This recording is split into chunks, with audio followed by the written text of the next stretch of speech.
हमारे आश्रम की टीचर दिखने में बहुत सुंदर थी। वह हमेशा मुझसे बड़े प्यार से पेश आती थी।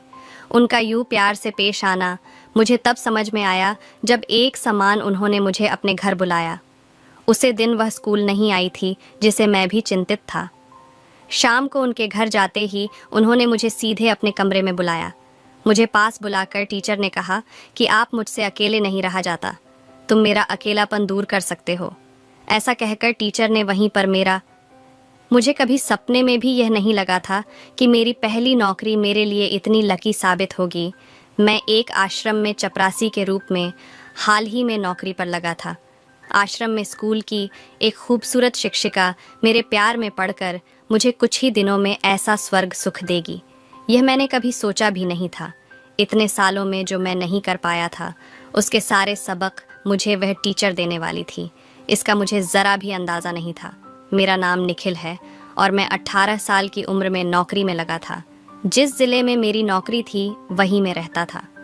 नौकरी के 4 महीना में ही मैं अपने एक ही कम से बोर हो गया था। जल्दी ही मैं उसे स्कूल से अपना ट्रांसफ़र करवाने की सोच रहा था, लेकिन अचानक मेरी ज़िंदगी में कुछ रोमांचक घटित हुआ। एक दिन आश्रम में बच्चों के बीच झगड़ा होने लगा। जब मेरी नज़र वहां गई तो मैंने देखा कि उसे भीड़ में एक सुंदर महिला थी। मुझे नहीं पता था कि वह आश्रम की नई शिक्षिका है। बच्चों के शोर शराबी का संभालने में उन मस्तान भाई को दिक्कत हो रही थी। तब मैं झगड़ा को सुलझाने के लिए उसे भीड़ में प्रवेश किया। बच्चों ने मस्त रण भाई को पूरी तरह से घेर रखा था, लेकिन उनकी बात कोई नहीं सुन रहा था। जैसे ही मैं भीड़ में घुसा, टीचर का हाथ अनजाने में मेरे हाथ में आ गया। मैं बच्चों का झगड़ा सुलझाने में व्यस्त था और मेरे दांतों से सभी बच्चे शांत हो गए।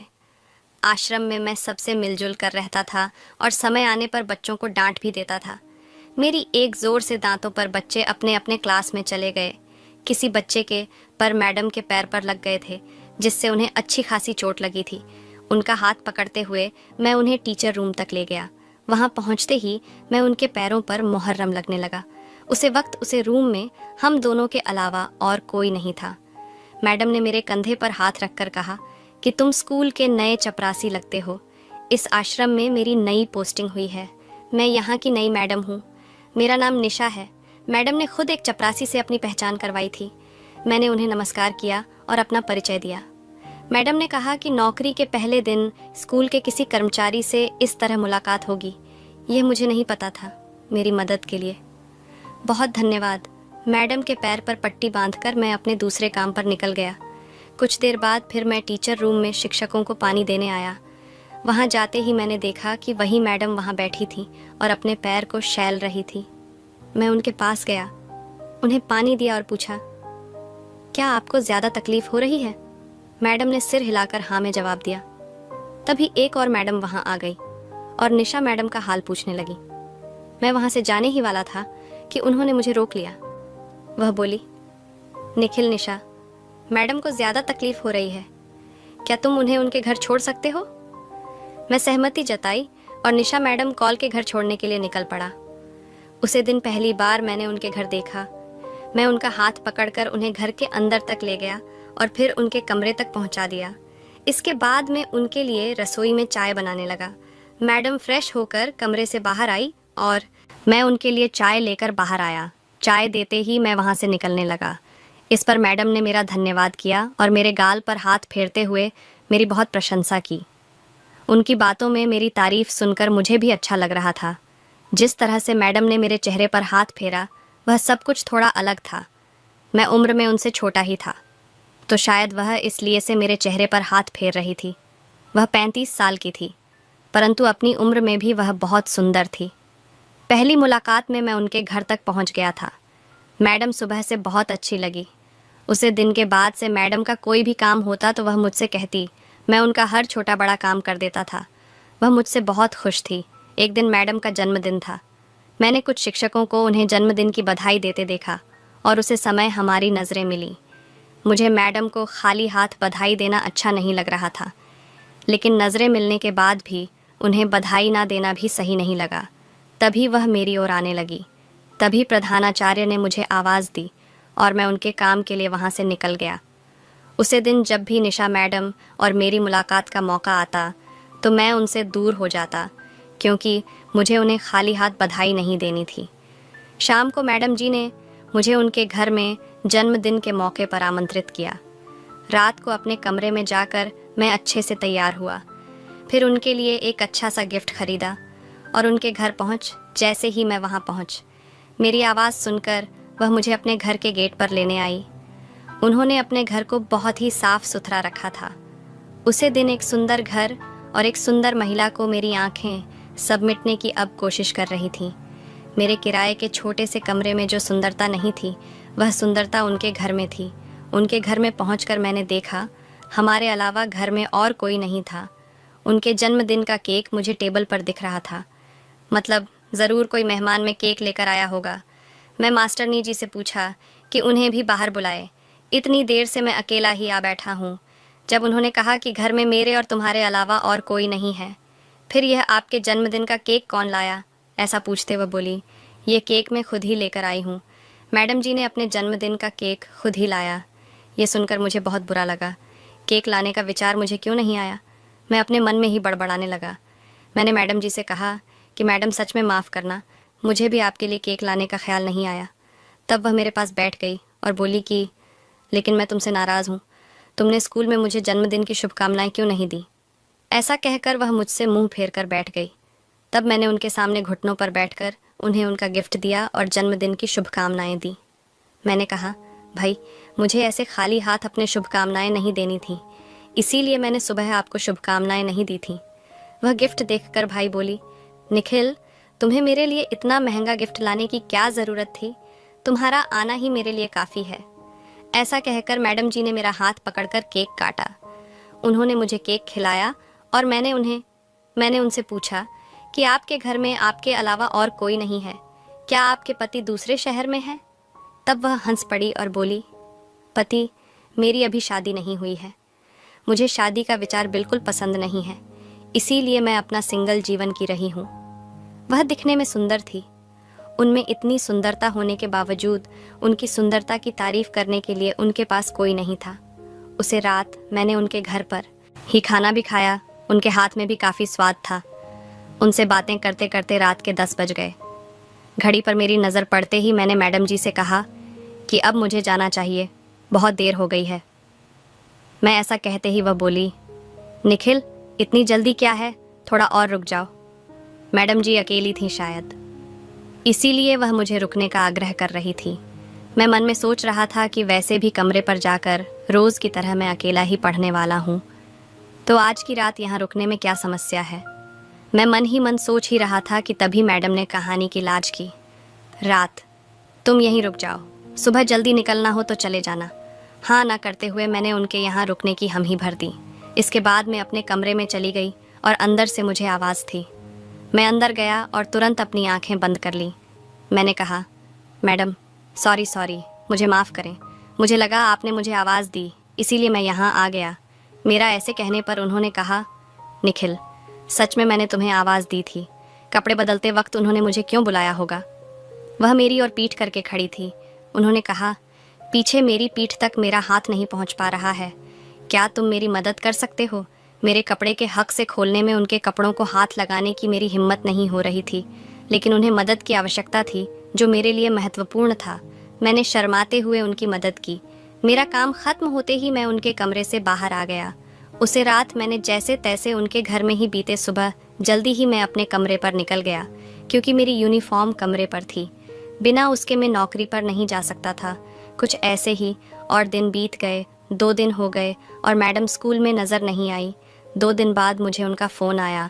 उन्होंने कहा, निखिल मुझे तुम्हारी थोड़ी मदद चाहिए। उनकी एक आवाज़ पर मैं दौड़ता हुआ उनके घर पहुंचा। मैंने देखा कि उनका चेहरा पूरा उतर गया था और उन्हें ठीक से चलने में भी परेशानी हो रही थी। मैंने उनकी हालचाल पूछी तो पता चला कि उनकी कमर में दर्द हो रहा है। इसी वजह से वह पिछले 2 दिनों से स्कूल नहीं आई थी। मैं उनके लिए मेडिकल से दवा ले आया। उन्होंने कहा, मैं 2 दिन से दवा ले रही हूँ, लेकिन कोई फ़र्क महसूस नहीं हो रहा। क्या तुम गर्म तेल से मेरी मालिश कर सकते हो? शायद इससे मुझे थोड़ा आराम मिले। अब तक मैं उनके किसी भी काम को मन नहीं किया था और आज तूने मेरी सच में ज़रूरत थी। मैं उन्हें मना कैसे कर सकता था। मैं भी चाहता था कि वह जल्दी ठीक हो जाए। रात के 9 बजे उनकी कमर की मालिश करने लगा। जैसे जैसे मेरे हाथ उनकी कमर पर घूम रहे थे, उनकी मुझे आवाज़ आ रही थी, शायद तूने बहुत दर्द हो रहा था मैडम। जवान थी उनकी कमर पर मेरी नज़र पड़ने। मैं खुद पर काबू होने लगा, लेकिन मैं खुद को संभाला और वहाँ से बाहर चला गया। मैडम ने कहा, दिन में अपनी नौकरी कर लो, लेकिन कृपया कुछ दिन रात को मेरे पास यहाँ रुक जाओ। मुझे थोड़ा आराम लगने लगेगा तो मैं खुद कह दूंगी कि आप तुम जा सकते हो। वह बेचारे अकेली, उनकी मदद के लिए आसपास और कोई नहीं था। मैं वहीं रुकूं या ना रुकूं, इसी सोच में था कि तभी मैडम बोली, निखिल, संकट के समय अपने ही काम आते हैं। मैं तुम्हें अपना मन कर रुकने को कहा, पर तुम्हारी इच्छा ना हो तो कोई बात नहीं। मैडम उदास हो गई थी। तब मैंने उनसे कहा, मैं आपका अपना हूँ, आप बिल्कुल चिंता मत कीजिए। जब तक आपको ठीक नहीं लगता मैं यहाँ से कहीं नहीं जाऊँगा। मेरी बात सुनकर मैडम खुश हो गई। उसे राज्य मेरा काम खत्म हुआ तो मैं उनके घर गया। मैं अपने हाथों से उनके लिए खाना बनाया। पिछले कुछ महीनों में मुझे बहुत से काम की आदत हो गई थी। मेरे हाथ का खाना खाकर मैडम बहुत खुश हो गई। उन्होंने मेरा हाथ अपने हाथों में लिया और अचानक उसका चुंबन ले लिया। उनके लिए यह सामान्य बात हो सकती थी, लेकिन मेरे लिए नहीं। रात में सोने से पहले मैंने उनकी कमर की मालिश कर दी। मालिश के बाद मैं हाल में जाकर सोने की सोच रहा था, लेकिन मैडम ने मुझे रोक लिया। उन्होंने कहा, आज तुम मेरे ही कमरे में सो जाओ। रात में अगर मुझे किसी चीज़ की ज़रूरत हुई तो मैं तुम्हें उठा सकती हूँ। उनके पास सोने में मुझे थोड़ी झिझक हो रही थी, लेकिन उन्हें मेरी सच में मदद चाहिए थी। इसीलिए मैंने वह रुकने का फैसला किया। जैसे ही कमरे की लाइट बंद हुई, मैं सोने लगा। अचानक मुझे अपने शरीर पर एक हाथ महसूस हुआ। मैं चौंक गया और पास का नाइट लैंप चालू किया। लाइट ऑन करते ही देखा कि मैडम का हाथ मेरे पेट के पास घूम रहा था। यह देखकर मैं उनका हाथ झटक दिया और बोला, मैडम, ये क्या कर रही हैं आप? मैं आपका कर्मचारी हूँ, उन्होंने जवाब दिया। यहाँ तो मेरे कर्मचारी नहीं हूँ, मैं तुम्हारी मैडम नहीं हूँ।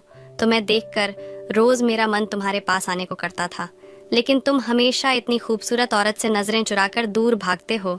तुम इंसान तो हो ना। जैसे ही उन्होंने ऐसा कहा, मैंने कहा, आप मुझ पर ऐसा बेवजह शक मत करो। मैं इंसान हूँ, लेकिन आपकी और मेरी लेवल मैच नहीं होती। फिर भी आप मुझसे प्यार करती हैं।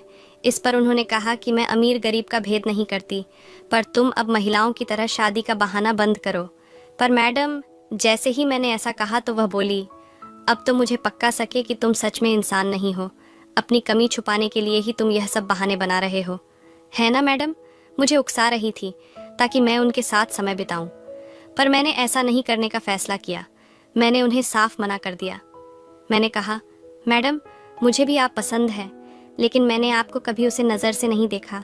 मैं उन लड़कों में से नहीं हूँ जो एक महिला के साथ थोड़ा समय बिताकर उसे भूल जाए। मैं अपनी जीवन साथी देखता हूँ। मेरी इच्छा है कि आप भी मुझे इस नज़र से देखी। मेरी बात सुनते ही वह मुझसे दूर हो गई और बोली, मैं तुम्हें पहले ही कहा था कि मुझे शादी में कोई रुचि नहीं है, और इसीलिए मैं 35 साल की उम्र में भी कुंवारी हूँ। मुझे शादी के बारे में थोड़ा सोचा होगा, अभी तो मैं इसके लिए तैयार नहीं हूँ। उसे रात मेरे मन करने से मैडम नाराज़ हो गई थी, लेकिन सच में मैं फालतू लड़कों में से नहीं था। मैंने मैडम को अपनी पत्नी के रूप में देखा था। उसे रात में उनके कमरे में नहीं रुका और हाल में जाकर सो गया। काफ़ी रात हो गई थी, इसीलिए मैं अपने कमरे में भी नहीं जा पाया। अगले दिन स्कूल में जब मेरी और मैडम की नज़र मिली तो वह कुछ अलग ही अंदाज में थी। उसी दिन मैडम ने मुझे स्कूल के बाहर मैदान में बुलाकर मेरे हाथ में कुछ पेपर दिए और कहा, इन्हें बाहर किसी व्यक्ति को दे देना। मैं तो बस चपरासी का काम कर रहा था। जब मैं बाहर गया तो वहाँ कोई भी नहीं था जिसे पेपर देना था, ये पूछने के लिए कि पेपर किस देने हैं। मैं फिर से टीचर रूम में गया, लेकिन तब वहाँ मैडम नहीं थी। मुझे वह मुखिया अध्यापक के केबिन में जाते हुए दिखाई दी। उनसे बात करने के लिए मैं केबिन के पास गया। अंदर से मुझे मुखिया अध्यापक और मैडम के हंसी की आवाज़ से सुनाई देने लगी। मैडम मुख्य अध्यापक के सामने मेरी कुछ ज़्यादा ही तारीफ कर रही थी। मेरे प्रति उनके मन में जो प्रेम था उसे सुनकर मैं कुछ ज़्यादा ही भावुक हो गया था। उसे रात मुझे रहा नहीं गया और इसीलिए मैंने मैडम को बिना बताए उनके घर जाने का फैसला किया। फूलों का गुलदस्ता हाथ में लेकर मैं हुआ उनके घर का दरवाज़ा खुला था। जब मैं उन्हें किचन में देखा तो उन्हें कंधे पर उठाकर उनके कमरे में ले गया। कमरे में जाकर मैंने उन्हें बेड पर लेटाया और मैं भी उनके पास बैठ गया। लेकिन तब मैडम के चेहरे पर मैंने घबराहट देखी। वह डरी हुई लग रही थी। मैं उनके पास गया और कहा, मैडम, कल आपने मुझे यही सब उम्मीद की थी, तो आज आप इतनी घबराई हुई क्यों हैं? मैंने उनके माथे का पसीना पूछा। तभी उनके कमरे के वॉशरूम से एक आदमी बाहर निकाला। उसे आदमी को देखकर मैडम अपनी जगह से उठकर बैठ गई और आश्चर्यचकित होकर मेरी ओर देखने लगी। वह आदमी और कोई नहीं बल्कि हमारे स्कूल के मुख्य अध्यापक थे। उसे समय मुख्य अध्यापक की हालत ऐसी थी जिस पर साफ लग रहा था कि उनके और मैडम के बीच पर बहुत कुछ है। मैंने कहा, मैडम, मुझे आपका यही सच देखना था। अच्छा हुआ कि सुबह मुझे कोई और नहीं मिला, नहीं तो आपके झूठे नाटक को प्रेम समझकर मैं आपका गुलाम बना रहता। सुबह मुख्य अध्यापक की केबिन में आप मेरी तारीफों के तो पुल बांध रही थी। वह सब मैंने सुना है। आपने मुझे अपने प्रेम के जाल में फंसाकर मुझे अपने सारे अवैध काम करवाने की भी कोशिश की थी। आज तक मैंने अपने भोलेपन और उसके प्रति प्रेम के चलते आपके सारे काम किया। आपने मुझसे जो भी काम करवाया, मैंने उनकी सच्चाई को एक बार भी नहीं पर रखा। लेकिन मुझसे झूठ बोलकर आपने बहुत बड़ी गलती कर दी। आप एक ढोंगी शिक्षक हैं। आपका सारा सच अब मेरे सामने है। पिछले कुछ महीनों से आप मेरे घूम रही थी, मुझे पास बुला रही थी। आपको क्या लग रहा मुझे आपसे प्यार नहीं होगा? मैं आपके साथ आपका जन्मदिन का केक काटा। उसे दिन आपने मेरा हाथ थामा था, तब आपके प्रति मेरे दिल में और भी जगह बन गई। मुझे आपसे सच्चा प्यार हो गया था। अगर एक दिन भी आप स्कूल में दिखाई नहीं देती तो मुझे आपकी चिंता होती। मैं तो आपके प्यार में पागल हो गया था, लेकिन शायद किस्मत को कुछ और ही मंजूर था और उसने मेरे सामने अनजाने में ही आपका सच ला दिया। आपने अपनी अदाओं से मुख्य अध्यापक को भी पागल कर दिया होगा। इन मुख्य अध्यापक ने आपको एक अपंग व्यक्ति की जगह नौकरी पर रखा है, ये भी मुझे समझ में आया। आपका तो डीएड तक का भी शिक्षक नहीं हुआ। स्वभाव की और मुख्य अध्यापक की बातचीत सुनकर मैं आपके बारे में सारी जानकारी जुटा। मुख्य अध्यापक ने आपके प्यार में पागल होकर एक अपन व्यक्ति को नौकरी खली और आपकी तरह की नालायक महिला को वह नौकरी दे दी। पिछले कुछ दिनों से जो अनाज की बोरियां आप लोग स्कूल के गोदाम से मेरी गाड़ी में डाल रहे थे, वह अनाज आप दोनों बाहर ब्लैक में बेच रहे हो। यह भी मुझे पता चल गया है। आश्रम के गरीब बच्चों का खाना चुराते समय भी तुम दोनों को भी शर्म नहीं आई। अनाज की कमी की वजह से बच्चे रोज भूखे रहते हैं। उनकी ही बद्दुआ से आज तुम्हारी सच्चाई सामने आई है, ये समझ लो। मेरी बात सुनकर दोनों ही मुझ पर हंसने लगे। प्रधानाचार्य बोले, तू 2 कौड़ी का सिपाही हमारे सामने तो बकबक कर रहा है, लेकिन बाहर तेरी बात कौन सुनेगा? मैं आप अपने मुंह से कबूल करता हूँ कि हाँ, इस महिला को मैंने एक कपल व्यक्ति की नौकरी खाकर फर्जी तरीके से नौकरी पर लगाया। इतना ही नहीं, आश्रम का अनाज भी मैं बाहर ब्लैक में भेजता हूँ। अब मैं तेरे सामने सब कुछ कबूल कर लिया, तो भी तुझे कोई फायदा नहीं होगा, तो हमारा कुछ नहीं बिगाड़ सकता। प्रधानाचार्य और मैडम मुझ पर हंसने लगे। दोनों ही मुझ पर हमला करने के लिए मेरी ओर बढ़े। तभी मैं जोर जोर से हंसने लगा। मैंने कहा, तुम्हें क्या लगा कि सिर्फ तुम दोनों ही चालाक हो सकते हो? एक नज़र इस कमरे की खिड़की पर भी डालो। कमरे की खिड़की के बारे कैमरा चालू था। आश्रम के एक मास्टर वहां कमरे में पूरे समय से वीडियो रिकॉर्डिंग कर रहे थे। वहां मैं स्कूल के सभी शिक्षकों को भी बुला रखा था। इतना ही नहीं, आश्रम के ट्रस्टी भी उसे समय वहां मौजूद थे। उन्होंने तुरंत ही मुख्य अध्यापक और उसे महिला को नौकरी से बर्खास्त कर दिया और दोनों को पुलिस के हवाले कर दिया। हमारे पास इन दोनों के कबूल नाव वाला वीडियो भी था, जिसे सबूत के तौर पर भी सभी शिक्षकों के साथ मैं पुलिस में जमा किया। एक साधारण चपरासी का यह बड़ा काम देखकर आश्रम के सभी शिक्षकों, ट्रस्टी ने मेरी बहुत प्रशंसा की। इतना ही नहीं, मुझे चपरासी से पढ़ा नीति देकर सीनियर क्लास की पोस्ट पर भी दे दी गई। कहीं ना कहीं मेरी ईमानदारी ने मुझे इस स्थान पर पहुंचा है। वह टीचर जी ने मुझे एक साधारण चपरासी समझा रही थी। असल में उनके लिए साधारण नहीं, बल्कि उनसे भी बढ़कर था। साथियों, किसी का छीनकर इंसान ज़्यादा दिनों तक खुश नहीं रह सकता, चाहे वह 1 रुपया हो या नौकरी। जब आप उसे धोखे से हासिल करते हैं तो एक दिन वह ब्याज समेत वापस वसूला जाता है। इसलिए जो भी ईमानदारी हासिल कर सकते हैं वही हासिल करें, और जो आपके पास से उसमें संतुष्ट रहे। मेहनत की रोटी में किसी का डर नहीं होता, वह हमेशा सुख और संतोष ही देती है। तो दोस्तों, यह थी हमारी आज की कहानी। कहानी अच्छी लगी हो तो वीडियो को लाइक और चैनल को सब्सक्राइब करना।